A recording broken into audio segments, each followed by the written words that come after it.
Yo, what is up guys, Delboy here, aka Blue Collar Sports TV.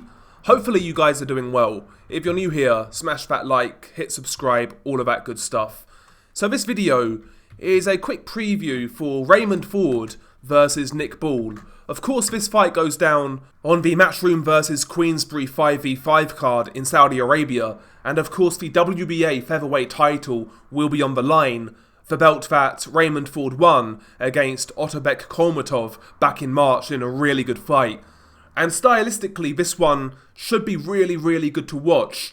You've got the boxer in Raymond Ford who can be drawn into slugfests versus the pure pressure guy in Nick Ball, who you would argue carries more power. It's also Southpaw versus Orthodox. It's a really interesting fight in my opinion. I'm not going to go through the tale of a tape or things like that. Ultimately, right now, I am strapped for time. It is what it is, but this fight is one I'm really looking forward to. What I found interesting is leading up to this fight, I've seen a lot of people picking Nick Ball to win this fight, and while I think it's a possibility, I do make Raymond Ford a favourite here, being the taller, longer, bigger man. You know, Nick Ball is only 5'2", whereas Raymond Ford is 5'7", so Ray Ford's got a 5-inch height advantage.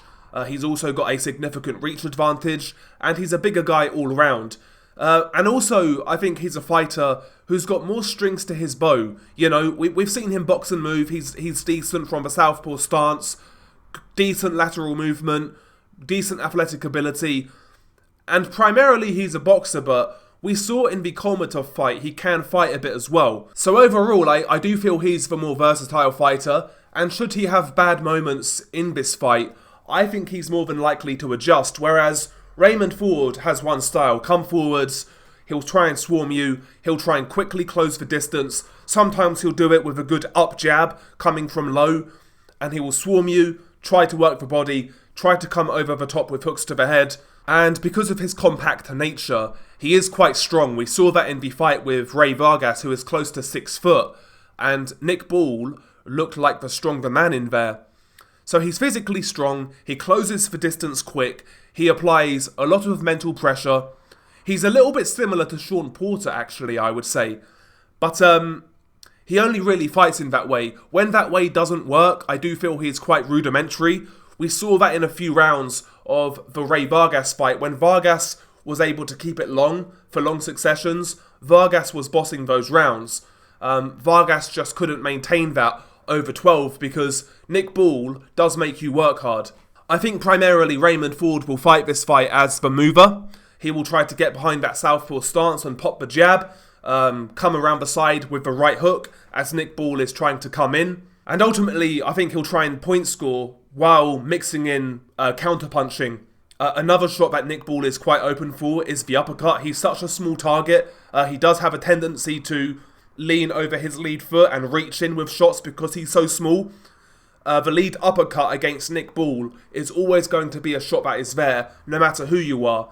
And Raymond Ford can pick those sort of shots really well. Those sort of flashy, snappy counter punches. And he certainly has the ability to take advantage of Nick Ball's aggressive style because Nick Ball does take a lot of risks. You know, sometimes he comes in, his guard isn't the best, and sometimes he'll come in, he'll close the distance, but his head remains on centre line.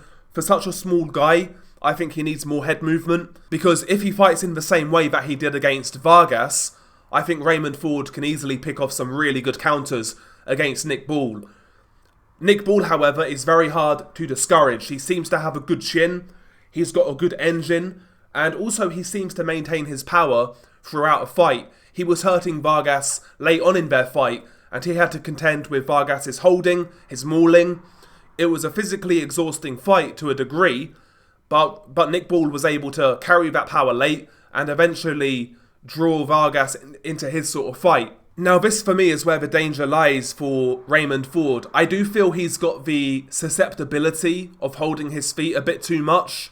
Despite him being a decent mover, sometimes he invites pressure onto himself, most notably against Edward Vasquez, who is a good fighter, but you know, he arguably got beat by Vasquez on the inside. He allowed Vasquez to close the distance and he stood in the pocket with Vasquez and arguably got outworked.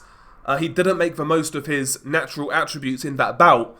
Even if you go earlier in his career against Aaron Perez, a similar occurrence happened there, where he drew that fight in an 8-rounder. Even against Jesse Magdaleno, a fight in which he won clearly, I felt at times he was allowing Magdaleno to close the distance a little too easily, and I felt he was just holding his feet a bit too much, to where Magdaleno was getting shots off. Against Nick Ball, I don't think he can afford to do that, because ultimately that plays into Nick Ball's hands. I wouldn't want to fight Nick Ball on the inside if I was Raymond Ford. Raymond Ford can pick shots on the inside, but he's not as...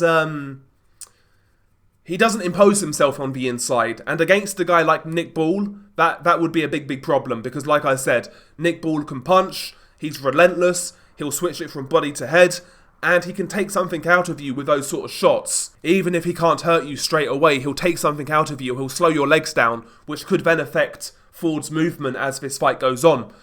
But for me, when I look at this fight, ultimately, I see a guy in Nick Ball who can only really fight in one way, which is coming forwards and applying immense pressure with decent power. And I see a guy in Raymond Ford who can box, who can counterpunch, and who can fight a little bit as well. I feel he's got more versatility to his game. So when I look at this fight, if I assume both guys are healthy, I make Raymond Ford the favourite here. I will add the caveat, however, after his win over Otabek Kolmatov, Raymond Ford seemed pretty keen on moving to super featherweight. Is he tight at the weight? Could he be depleted?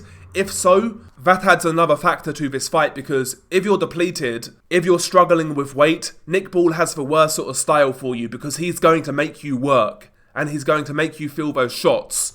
So there is that consideration I have in the back of my mind, but I'm assuming both guys are healthy. And I think the most likely outcome of this fight is Raymond Ford on points. If I were a betting man, I guess I'd hedge it with Nick Ball by knockout. I can't see Nick Ball winning this fight on points personally.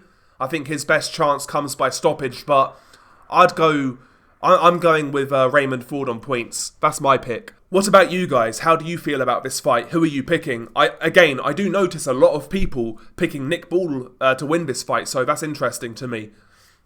But yeah, I will do my best to get a prediction out for Dubois versus Hrgovic, time permitting. Right now, I don't seem to have much time. It is what it is. But I'll do my best. Anyway, share your thoughts below. Beanie Guy Del Boy, peace.